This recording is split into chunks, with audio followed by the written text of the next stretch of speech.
Blue Yeti is a USB microphone that is great for podcasting and voiceover work. At the back, you'll have a gain knob and a pattern knob. On the front, you have a mute button and a volume knob for when you're monitoring how you sound using headphones. You'll connect the micro USB cable at the bottom of the microphone. Please make sure to do this after you flip the microphone, otherwise you can damage the USB port. Right next to it, you have a headphone jack you can use to connect your headphones. Connect the USB-A to your computer.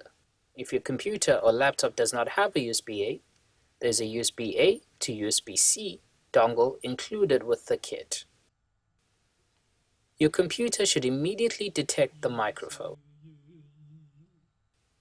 If this does not happen, you can fix that by going to System Settings, Sound, and then Input. You should see Yeti Stereo Microphone. Click that and your Yeti is ready for use. A good application you can use to record your voiceover is QuickTime. So you click QuickTime Player, go to the top left-hand corner, click File, New Audio Recording. You should get this cute little window. Next to the big red button is the Options menu. Click on it and you should see the Blue Yeti microphone. You click the big red button and you're recording. So right now we're looking at the effect of gain on the Blue Yeti microphone. So currently gain is kind of at a normal-ish level. This is gain when it's at the bottom, gain. And this is when gain is maxed out, gain. And so you kind of want to have it on the lower end because you want to ensure that your levels aren't clipping. That is, information isn't lost at the high end. So now we're going to look at patterns. Patterns. So these modes are how the mic will pick up audio. The first one we're going to look at is cardian mode, and that is the one with the heart. This one means that the mic will pick up from in front, like this. And so the reason you would use this is if you're one person doing a voiceover or a podcast.